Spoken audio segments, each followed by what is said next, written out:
Hello students. सो देखो last lecture में ना actually we just study about semi circle. Okay, semi circle हमने आपको बता दिया था। Semi circle means that is the half part of a circle. आप कह सकते हो हाफ पार्ट या वन हाफ बोल सकते हो, वट एवर यू कैन, जो भी। जैसे ये कह रहा है semi circle, one half of the whole arc of a circle is called a semi circle. Okay, no doubt about it. चलो अब यहां से देखो माइनर एंड मेजर आर्क, ये भी आप सब जानते हो। माइनर का मतलब जैसे हमने आपको लास्ट लेक्चर में बता रखा था, माइनर का मतलब क्या होता है। माइनर मतलब जैसे आपसे नहीं कहा जाता है, जैसे खुद सोचो ना, आपसे नहीं कुछ कहा जाता है कि अरे माइनर सी बात है, नहीं, माइनर सी बात मतलब बस छोटी सी बात है, नहीं। आप फिर कहा अरे बहुत मेजर मेजर प्रॉब्लम है उनकी, क्यों? जैसे कभी कभी सुनने हो ना आप लोग, जैसे कहा जाता है कि मेजर प्रॉब्लम, मेजर मतलब बहुत बड़ी प्रॉब्लम। समझ पा रहे हैं ना। और माइनर का मतलब कहते हैं माइनर सा है, माइनर का मतलब वो छोटा, दैट इज। तो ये देखो, ये आप खुद सोचो ना, ये सर्कल है और देखो ये पार्ट हम आपसे जिसको हम कलर कर रहे हैं, ध्यान देना, ये ध्यान देना, ये आपका देखो क्या है, ये आपका ये माइनर है। माइनर किसके कंपेयर में? कंपेयर में ये, जैसे देखो अगर इसको हम कलर करते, ध्यान देना, ये ध्यान देना, ये ध्यान देना। अब बताओ इसमें आपको कौन सा कलर अधिक दिख रहा है, कौन सा कम दिख रहा है? जल्दी बताओ, जल्दी बताओ। यस, आपको सर ये ग्रीन वाला जो है वो माइनर है, और सर ये जो ये रेड टाइप का जो भी है ये आपका क्या है, मेजर है। इसको हम बोलेंगे मेजर पार्ट और इसको क्या बोलेंगे, माइनर। समझ पा रहे नहीं समझ पा रहे? ओके चल। अब देखो angle subtended bye an arc. Okay चलो, कह रहा है angle subtended bye an arc, ये क्या होता है? Just very important thing, just ये डिस्कशन वेरी इंपॉर्टेंट। ये देखो angle subtended bye an arc का मतलब क्या होता है? कुछ नहीं, अगर जो सेंटर है, इस सेंटर से अगर मान लो यहां से हम एक लाइन ज्वाइन करा दे और एक यहां से लाइन ज्वाइन, तो यहां बीच में जो भी एंगल फॉर्म होता है इसी को बोलते हैं angle subtended bye an arc. मतलब ध्यान देना, अगर ये आर्क है, खुद सोचो, जैसे मान लो ये कोई सर्कल है, तो यहां से यहां जस्ट वेट, अगर मान लो हम यहां से यहां ये आर्क ले ले, जस्ट वेट, ये आप यहां से यहां का आर्क ले लो और यहां से यहां, जैसे ये देखो, तो यहां पे व्हाट हैपनिंग,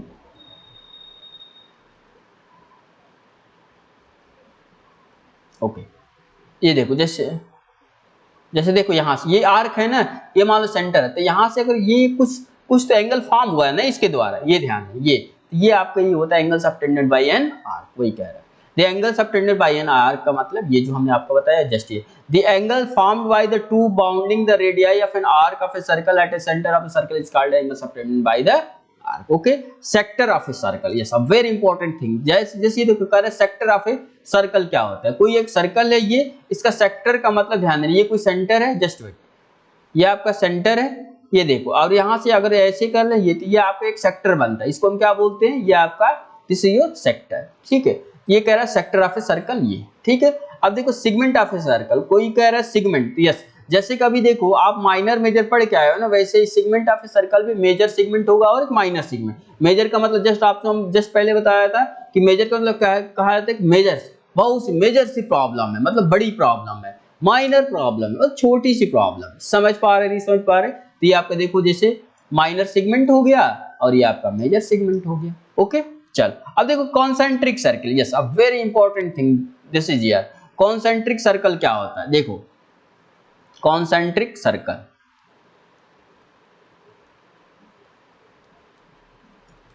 कॉन्सेंट्रिक सर्कल ये क्या होते हैं? कॉन्सेंट्रिक सर्कल का मतलब सिंपल सा आप ये समझो, जिसके centre a centre, just look at it, concentric circle, centre को सॉरी, कॉन्सेंट्रिक सर्कल को आप डिफाइन कैसे करोगे? देखो कॉन्सेंट्रिक सर्कल में सिंपल से ये होता है, देखो आपके पास ना more than one circle given होगा, more than one, but it having centre exactly one and radius vary, मतलब रेडियस क्या होगा, वेरी करेगा, बट सेंटर क्या होगा, फिक्स्ड रहेगा। मतलब ये कहोगे circle having centre exactly one but different radius is known as concentric circle. Is it clear? For example just you can look it, यहां देखो, ये मान लो ये कोई क्या है, सेंटर है। ओके, एक हमने बाबू मान लो ये जस्ट मिनट, ये मान लो हमने एक ऐसे सर्कल बनाया, ये मान लो आपका क्या है, ये एक सर्कल है। ओके, दूसरा सर्कल आप ले लो ऐसे,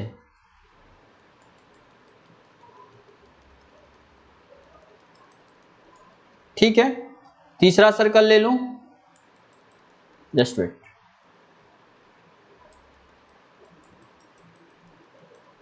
ये क्या है, सर्कल है, ध्यान देना। आपको सर ये डॉटेड क्या बना रहे हैं, डॉटेड इसलिए बना रहे हैं ना ताकि आपको लग जाए कि सर्कल टाइप ही का है, मतलब सर्कल ही है, ठीक है। ऐसे कहोगे कि सर आप सर्कल तो मतलब क्या, मतलब एग्जैक्टली सर्कल टाइप का नहीं हुआ, नहीं तो ऐसे थोड़ा ना, ऐसे रफ आइडिया करते ना ऐसे, तो एग्जैक्टली ये आपका कैसे दिख जाता है, जस्ट वेट, ये आपका सर्कल। अभी हम इसको डार्क कर देंगे ताकि आपको वहां से दिख जाए। ओके, चलो यहाँ से थोड़ा सा देख सकते हो,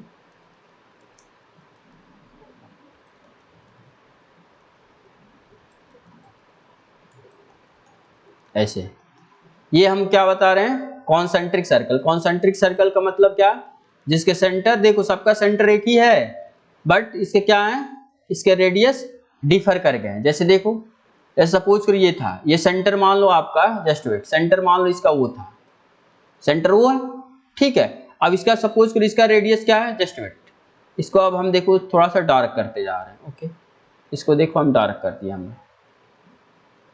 ये आपका एक सर्कल था जिसका रेडियस मान लो ये क्या है, R1 है। ओके, अगर सपोज करो यहाँ से अगर हम इसको डार्क कर दें, जस्ट वेट, इसको थोड़ा सा डार्क कर लो ऐसे। ओके, इसको डार्क कर लो, इसको, मतलब ये आपका सर्कल हो जाए, मतलब कहने का मतलब ये, ठीक है। तो इसका रेडियस देखो, इसका रेडियस कुछ अलग हो जाएगा ना, तो इसका मान हमने R2 ले लिया रेडियस। ओके, फिर ये देखो, इसको हमने मान लो ऐसे, जस्ट वेट, ठीक है, इसको हमने ऐसे, इसको ज्वाइन करा दो। एक्चुअली हम ना, हम एक्चुअली बाबू इसको सर्कल ही एक बना रहे हैं, ठीक है, जस्ट वेट, इसको ऐसे ऐसे, ठीक है। इसका देखो, इसका रेडियस मान लो हमने R3 लिया, ठीक है, सॉरी ये R3 है। ओके, और फाइनली लास्ट आप ये इसको थोड़ा सा डार्क कर दो, ठीक है, ऐसे इसको ज्वाइन करा सकते हो।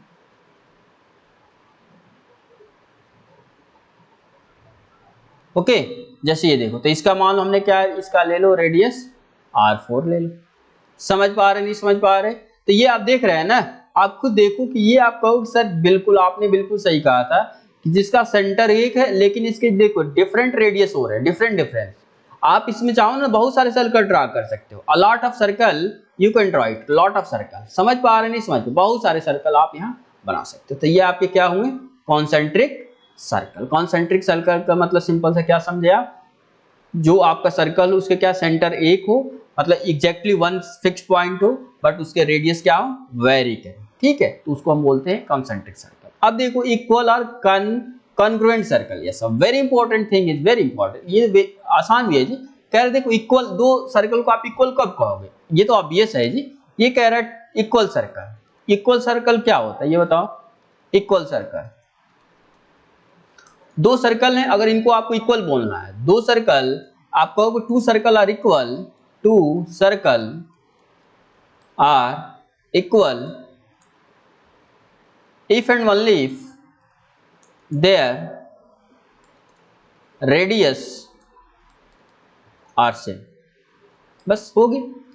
और दोनों का रेडियस सेम हो गया ना, मान लो एक सर्कल ये, इसका रेडियस मान लो 2 सेंटीमीटर है। ओके, दूसरा सर्कल ये है, इसका भी रेडियस मान लो 2 सेंटीमीटर है। तो पक्का है कि जब दोनों का रेडियस सेम है, अगर इसको हम इसको ओवरलैप करा दे रख देना तो एक दूसरे को ओवरलैप कर जाएगा, उसी को हम बोलते हैं कॉन्ग्रुएंट सर्कल, ठीक है, या इक्वल सर्कल। समझ पा रहे, चलो वही इसमें इक्वल और कॉन्ग्रुएंट सर्कल, ठीक है। चलो सर्कम, जो भी सर्कमस्क्राइब्ड सर्कल, ये कह रहा है circle passing through the vertices of a polygon is called described a circle of a polygon and it is called the center of the circumference and its center is called, yes, इसका जो भी centre होता है इसको हम बोलते हैं circumcenter। the polygon is called described, जो भी polygon, the point which lie in the circumference of the same is called concyclic points। okay, चल साइक्लिक क्वाड्रिलेटरल क्या होता है, ये वेरी इंपॉर्टेंट थिंग। साइक्लिक आप समझ चुके हो जी, साइक्लिक का मतलब सिंपल सा ये हुआ, जस्ट वेट, साइक्लिक क्वाड्रिलेटरल देखो ये कह रहा है ना साइक्लिक, साइक्लिक का मतलब ना सिंपल से इसके जो भी पॉइंट्स होंगे सर्कल के सर्कमफ्रेंस पर लाई करेंगे बस। इसको ज्वाइन करा दो, ये ज्वाइन करा दो, तो साइक्लिक इसी को हम बोलते हैं, इस्तेमाल यहाँ होगा, तो इसको हम क्या बोलेंगे, ऐसे इसको यहाँ से ज्वाइन, इसको बोलेंगे साइक्लिक क्वाड्रिलेटरल। समझ पा रहे हैं क्या बोलते हैं, साइक्लिक क्वाड्रिलेटरल। ओके चल अब देखो यस, अब कुछ प्रॉपर्टीज यहाँ आएंगी, इसको जो आपको यहाँ जानना पड़ेगा। कॉर्ड प्रॉपर्टीज ऑफ सर्कल, जो सर्कल की जो कॉर्ड प्रॉपर्टीज होती है ये क्या होती है, ये थियरम्स है और इन थियरम्स को ना आपको बहुत प्रूफ करने होते हैं। ठीक है, तो इसको आपको प्रूफ आना चाहिए क्योंकि आपके एग्जाम में ना मैक्सिमम ये सब चीजें पूछी जाती हैं। ओके तो चलो इसको देखो आप कैसे करो। ओके देखो ये कह रहा है the straight line drawn from the centre of a circle to bisect a chord which is not a diameter is perpendicular to the chord. Yes आपको इसमें ये प्रूफ करना है।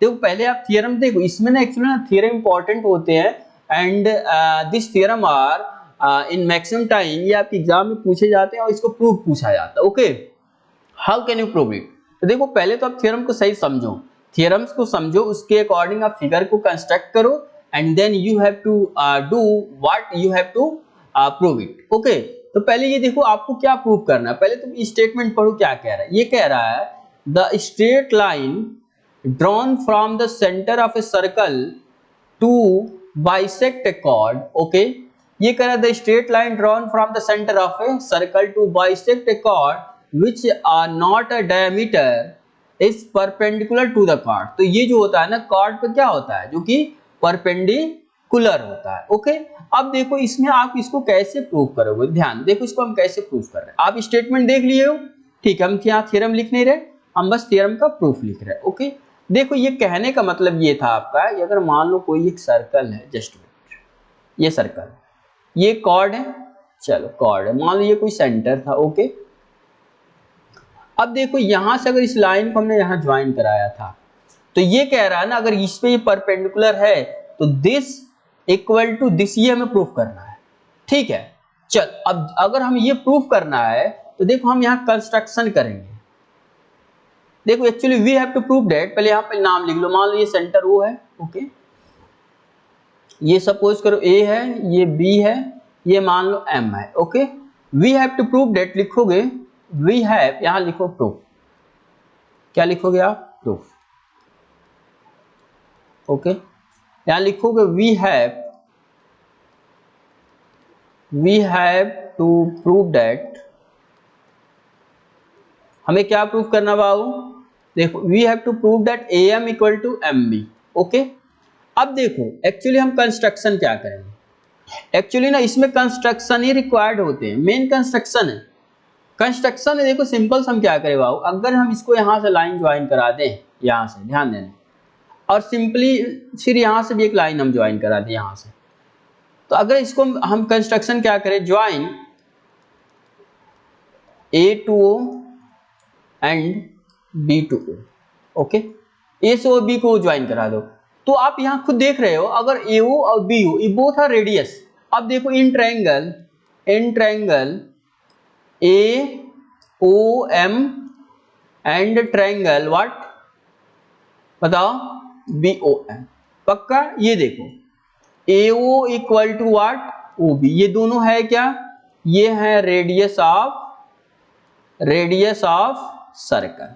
इज इट क्लियर, ठीक है। अब देखो ये तो आपका रेडियस हो गया, ठीक है। चल अब जैसे मान लो ये आपका रेडियस हो गया, ठीक है, उसके बाद से देखो ये कह रहा है ना इसमें परपेंडिकुलर ड्रा हो रहा, जैसे ये ध्यान दो, एक्चुअली ये देखो ये जो आपका ओ बी लाइन है, जस्ट वेट, ओ एम, यहां ध्यान देना, O M equals what, O M, ये आपका क्या है, ये आपका है कॉमन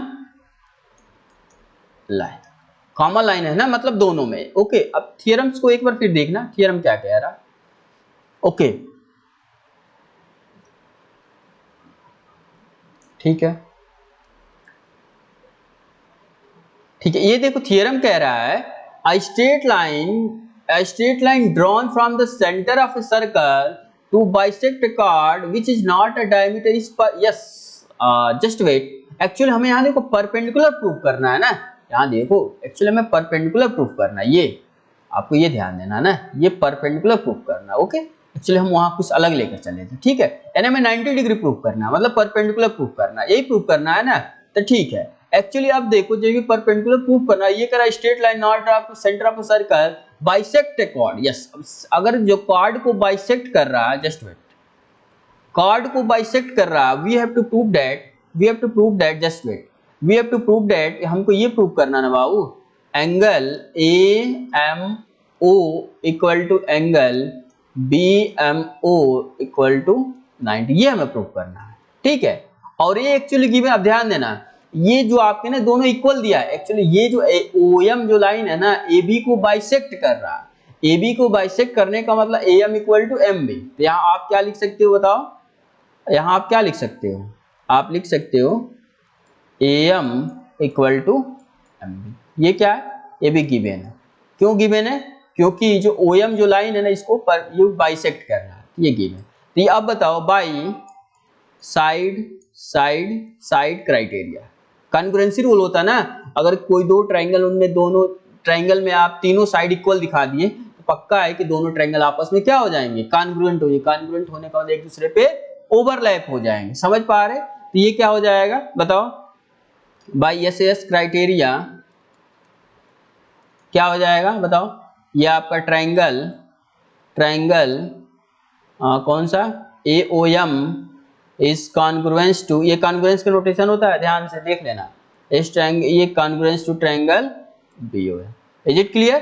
चल अब देखो ये दोनों ट्रायंगल आपस में क्या हो गए, कॉन्ग्रुएंस हो गए, लेकिन हमें देखो जब कॉन्ग्रुएंस हो गए हमें प्रूफ करना है ये जो एंगल है ना परपेंडिकुलर, यहाँ से परपेंडिकुलर का मतलब 90 डिग्री। अब देखो खुद सोचो ना, खुद सोचो ये बाबू ये कौन सा एंगल है, जैसे ध्यान देना, ये आपकी स्ट्रेट लाइन है और यहाँ से ये क्या देखो, ये सपोज कर ये वाला एंगल अगर हम x ले लें, ये x, तो अगर सपोज कर इसको हम x लें, ये वाला x है तो इधर वाला भी x होगा, x प्लस x, ये कितना आएगा 180 डिग्री, तो फाइनली ये कितना आएगा 2x इक्वल टू 180, तो यहाँ से x की वैल्यू कितनी आ जाएगी, x की वैल्यू 90 डिग्री, यानी ये आपका कितना आ गया 90 डिग्री, समझ पा रहे, ये भी 90 डिग्री, ये आपको प्रूव करना था, बस आपको इसमें ना एक्चुअली कॉन्ग्रुएंसी दिखानी होती है, समझ पा रहे। चलो तो ये आपको हो गया, इसको देखो आपके बुक में ना हमने तो ऐसे किया, बट आपके बुक में ये स्टेप वाइज है, आप ऐसे भी कर सकते हो ठीक है, जो हमने देखो वही लिखा है ना, जो हमने किया उसी को ले, स्टेटमेंट है और रीजन कह रहा है कि ये जो भी this equal to radius of circle हमने लिखा था, ये मिड पॉइंट, ये आपका देखो कॉमन लाइन था, ये एक्सियम ऑफ कॉन्ग्रुएंसी होती है, और ये दोनों एंगल आपस में क्या हो जाएंगे बाई CPCT, अरे हमने जस्ट वही कहा था ना, ये दोनों आपस में क्या इक्वल हो जाएगा, तो हमने x ले लिया था, ये दोनों आपस में फाइनली ये 90 होने का मतलब परपेंडिकुलर, ठीक है। अब देखो इसी का कन्वर्स का मतलब देखो ये कह रहा है the perpendicular to a chord from the centre of a circle bisect the chord, yes. अब इस केस में आपको ये प्रूव करना है ना, ये जो AM इक्वल टू BM जो हम लास्ट केस में नहीं स्टार्टिंग में हमने कर रखा था, वो यहाँ प्रूव करना है। देखो ये कह रहा है the perpendicular to the chord from the centre of a circle bisect the chord, तो ये कह रहा है अगर बाइसेक्ट द कॉर्ड आपको करना है तो इसमें देखो आप क्या करोगे, जस्ट वेट, इसमें ये देखो, इसमें सेम फिगर वही रहेगा, फिगर सेम रहेगा, मान लीजिए आपका सपोज करो this is your circle, okay, ये सेंटर है, ये मान लो ये आपको यहाँ से मान लो हम यहाँ से ये लाइन ड्रॉ कर रहे हैं, ठीक है, सेम कंस्ट्रक्शन वही रहेगा, यहाँ से मान लो एक ऐसे रेडियस ज्वाइन करा दिए, यहाँ से भी आप इसको ऐसे जस्ट ऐसे रेडियस ज्वाइन करा, ओके। यहाँ देखो ये है एक्चुअली 90 डिग्री परपेंडिकुलर दे रखा है, तो यहाँ भी 90 तो यहाँ भी 90, ओके। ये मान लो A है, ये B है, ये M है, ये O है, ओके। आप देखो इसमें कुछ नहीं है जी, ये देखो AO इक्वल टू OB, ये दोनों क्या है, ये दोनों आपके हैं रेडियस, ओके। अब देखो OM equal to what, OM ये क्या है, ये कॉमन लाइन है, देख सकते हैं ना, कॉमन लाइन, ओके। अब ध्यान देना ये जो कॉमन लाइन और एक एंगल देखो, angle AMO equal to angle BMO equal to 90 degree, okay. ये देखो तो ये कौन से क्राइटेरिया से हो जाएगा, जैसे इससे देखो साइड एंगल साइड से ये दोनों ट्रायंगल आपस में कॉन्ग्रुएंस हो गए, कॉन्ग्रुएंस होने का मतलब एक दूसरे को ओवरलैप हुआ, ओवरलैप होने का मतलब पक्का है कि ये साइड इसके इक्वल होगा, ये तो इक्वल है ही आपस में कॉमन है, तो ये पक्का है कि ये इसके इक्वल होगा, या इसको एक्चुअली 90 है ना तो आरएचएस रूल से भी हम इसको बोल सकते हैं। तो ओवरऑल हम क्या कह सकते हैं, AM इक्वल टू B। समझ पा रहे, वही आपका इसका कॉन्ग्रुएंसी है। ठीक, वही जो देखो यहाँ बिल्कुल लिखा है RHS एक्सियम ऑफ कॉन्ग्रुएंसी। ठीक है, कॉमन लाइन, तो ये आपके प्रूफ हो गया। ठीक है, तो ये आप इसको ऐसे प्रूव कर सकते हो। ठीक है, अब देखो ये कह रहा है one and only one circle can be drawn passing through the 3 non collinear points. Yes, अब कह रहा है अगर 3 हम नॉन कोलिनियर पॉइंट दे दिए ना, उससे हम केवल एक और एक ही सर्कल को ड्रॉ कर सकते हैं। तो ले लो कोई नॉन कोलिनियर पॉइंट्स का मतलब सिंपल सा आपका ये हुआ कि मतलब आप कोई 3 पॉइंट ले, जैसे एक पॉइंट यहाँ मान लो हमने ले लिया, A लिया, यहाँ B लिया और यहाँ C लिया। तो आप देखो एक पॉइंट AB लिया, ठीक है, इसको परपेंडिकुलर बाइसेक्ट करो। ठीक है, एक BC हमने लाइन लिया, देखो AB है और BC लाइन, इसको परपेंडिकुलर बाइसेक्ट करो। ठीक है, और दोनों को ज्वाइन कराओ, ऐसे ज्वाइन करो, जहां इंटरसेक्ट किया ना ये ध्यान देना, तो ये आपका क्या हो गया, सेंटर हो गया, यही कह रहा है। ठीक है, इसको आप यहां से देख सकते हो। ओके, चल इसके बाद से हम थोड़े से आते हैं जस्ट आपके कुछ और इंपॉर्टेंट थियरम्स पे। Okay, chord of a circle that equidistance from the centre of a circle are equal. Yes, ये आपको कह रहा है सेम वही है जी, जस्ट अभी हमने प्रूव करा वही है। Chord of a circle that is equidistance from the centre of a circle are equal, ये आपको दिखा देना है, बस इसमें कॉन्ग्रुएंसी आप दिखा दो, बस होगी। समझ पा रहा है, अरे कॉन्ग्रुएंसी तो दिखा ही सकते हैं ना जी, ये आपका क्या है, रेडियस है। ठीक है, और क्या कह रहे हैं, chord of a circle are equidistance from the centre of a circle are equal, वो आपको क्या कह रहा है, वो जो भी सेंटर से इक्वल डिस्टेंस पे सिचुएटेड हो, ये 90 डिग्री होगा। ठीक है, और यहाँ से आप दिखा सकते हैं, ये कह रहा है देखो ये गिवन है। ओके, और रेडियस ऑफ सेम सर्कल, फिर ये कह रहा है 90 डिग्री, तो कॉन्ग्रुएंस होगा, कॉन्ग्रुएंस होगा, उसके बाद से आप कर ही सकते हो। ठीक है, चलो अब देखो, यस इंपॉर्टेंट क्वेश्चन, यस यहाँ से देखो अब हम कुछ मैक्सिमम क्वेश्चंस, यस जितने हम थ्योरम्स पढ़े हैं ना उसका यूज करेंगे, एप्लीकेशंस करेंगे, मतलब कि जितने भी हमने थ्योरम पढ़ा उसको अप्लाई कैसे करेंगे। अब आप देखो एप्लीकेशंस, अब नेक्स्ट लेक्चर में हम इसको आपको बताएंगे how can you apply this theorems to solve problems. Okay, फिर मिलते हैं हम लोग नेक्स्ट लेक्चर में। ओके।